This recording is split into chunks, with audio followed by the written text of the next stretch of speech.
10 minutes lang, seryoso. Sana tinambakan na namin agad sila. Walang palag talaga yan, hindi ako kasi kumain. Kaya nagugutom kasi ako kaya natalo kami. Isa rin yung sa dahilan. Para sa akin, panalo pa rin kami. Kaya sabi ko kay Kian, maging kakampi mo lang ako, panalo ka na. O, kasi once na nakakampi na ako, ito sige, parali ka. Tawag pa. Ayun, next question. Nakakatuwa na yung mga napapanood ko na dati nakakasama ko na ngayon.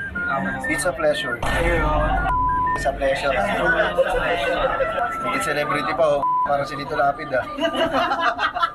Hindi nakakatuwa. Dahil nakasama dito. Si KQ. Bata ko yan. Magaling yung bata ko na yan.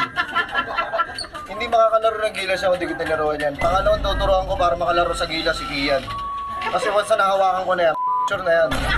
Makakalaro talaga yan. Kaya bagger. Oo, ako yung pinakabakar talaga yan. Hindi, may gagawin kami yan. Abangan nyo na lang. Kasi kailangan ko ito mapalaro eh sa mga malalaking event si Kian. Tututukan ko itong bata na ito, may potential eh. Nakakausap ko si David. Ngayon ko lang siya na-meet talaga ng personal. Isa bullets pala siya. Dating.